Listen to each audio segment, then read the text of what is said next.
ध्यान से सुनना पुण्यात्माओं, ये कोई मजाक की बातें नहीं है।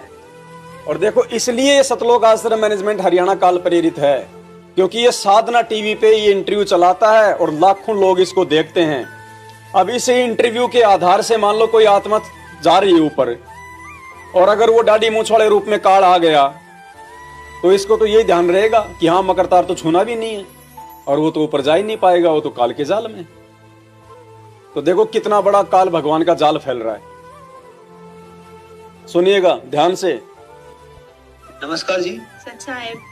क्या नाम है बहन जी आपका? संगीता दासी। संगीता जी, आप कहाँ की रहने वाली हैं? नांगलोई सुल्तानपुरी। बहन जी, संत रामपाल जी महाराज से कब जुड़े आप? संत रामपाल जी महाराज से 2000 में जुड़े थे, वो भी मेरे मामा जी के द्वारा। बहन जी, संत रामपाल जी महाराज से जुड़ने के बाद क्या आपको कोई लाभ भी प्राप्त हुए? जी हाँ, संत रामपाल जी महाराज से जुड़ने के बाद मुझे लाभ प्राप्त हुए, काफी सारे लाभ प्राप्त हुए हैं। उसमें सबसे बड़ा लाभ था कि मालिक मुझे सतलोक घुमा के लाए थे। दोपहर का समय था, मैं सो रही थी, कबीर परमात्मा खुद आए थे, बोले कि चल बेटा तुझे सतलोक घुमा के लाता हूँ। उसके बाद फिर मैंने बोला ठीक है मालिक चलते हैं। तो मालिक मुझे एक रथ लेके आए थे कबीर परमात्मा, तो उसमें गई थी। फिर आगे जाके मकर तार की डोरी आई थी, 3 डोरियां थी, उसमें से एक मकर तार की डोरी थी। उसकी तरफ देखना नहीं था। कबीर परमात्मा से मैंने पूछा कि परमात्मा जी ये क्या है? तो परमात्मा ने बोला बेटा ये मकर तार की डोरी है, इसकी तरफ देखना नहीं है। तो मैंने इसकी तरफ नहीं देखा। उसके बाद फिर परमात्मा आगे लेके गए, तो आगे सतलोक था। सतलोक का गेट था जो बहुत ही बड़ा था, सोने का गेट था, और ऊपर बड़े बड़े अक्षरों में लिखा हुआ था सतलोक। उसके बाद परमात्मा मुझे अंदर लेके गए, वहाँ पे परमात्मा ने मुझे घुमाया, और वहाँ पे मेरे नाना नानी थे जो, उन्होंने भी संत रामपाल जी महाराज से नाम उपदेश ले रखा था, तो मैं उनसे भी वहाँ पे मिली, उनको सत्साहिब भी किया। वो अपना सिमरन कर रहे थे, सत्संग सुन रहे थे, और वहाँ पे काफी चीजें देखी, बहुत ही अच्छा मतलब था। यहाँ से तो बिल्कुल अलग ही था वहाँ पे। उसके बाद फिर परमात्मा बोले चल बेटा नीचे चलते हैं। सतलोक में भी ABCD है, सतलोक लिखा हुआ था सोने के अक्षरों से। देख लो, सतलोक लिखा हुआ था, जबकि गुरुजी ने कभी बताया कि वहां बच्चों तुम्हारे को पढ़ाई पढ़नी पड़ेगी।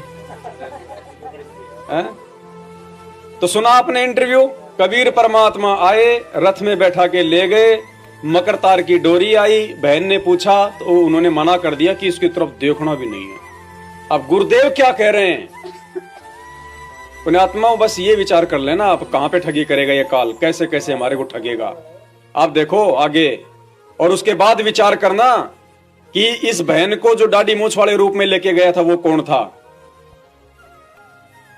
उस मकर तार का ऊपर से जब आत्मा यहाँ से चलेगी, परमात्मा कई तरीके से इसको कहीं किसी स्थान पर किस तरीके से आपने जाना है, तो आप कभी एक आध बार कभी ध्यान वैसे ही कुदरती लग जाता है, बैठ जाते हैं, कभी आंखें खुली है तो भी बंद हो जाती है।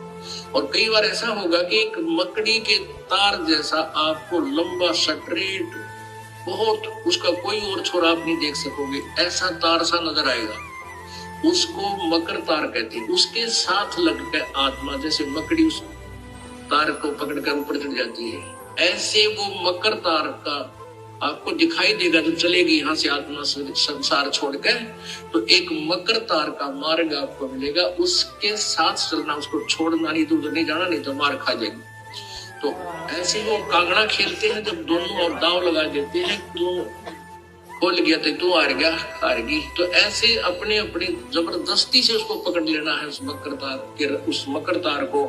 मकर तार माने मकड़ी का तार। ऐसा एक रास्ते में आपको एक गाइडलाइन होगी कि इसके साथ साथ चल, भ्रमित ना होना सतलोक जाने के लिए। सतगुरु रामपाल जी भगवान की। अब बताओ पुण्यात्मा, भ्रमित कौन करेगा? बताओ। डाडी मूछ वाला तो कह रहा है कि मकर तार को छूना भी नहीं, देखना भी नहीं, और गुरुजी कह रहे हैं कि उसको जोरदार उसको पकड़ लेना है, छोड़ना नहीं है। तो बताओ पुण्यात्माओं क्या करे? अब मंत्र कार्ड से निकाले कि नहीं निकाले? भक्ति बोध से निकाले कि नहीं निकाले? घर से निकाले कि नहीं निकाले? बताओ। जो हमें भ्रमित कर रहा है उसको तो हम मान रहे हैं गोविंद, हैं, और जो सही गाइडलाइन दे रहा है उसको मान रहे हैं गुरु, उस भ्रमित करने वाले की फोटो तो लगा रहे हैं सबसे ऊपर हैं, और सही रास्ता दिखाने वाले की उसके चरणों में फोटो लगा रहे हैं। तो पुण्यात्मा, इसलिए भगवान ने 7 संगतियां रखवाई हैं, क्योंकि गुरुजी इसको रिजेक्ट नहीं करेंगे। खाली संकेतों में रिजेक्ट कर दिया, सत्संगों में कर दिया, खुल के नहीं बताएंगे, क्योंकि गुरुजी ने ही इनको भगवान पकाया है।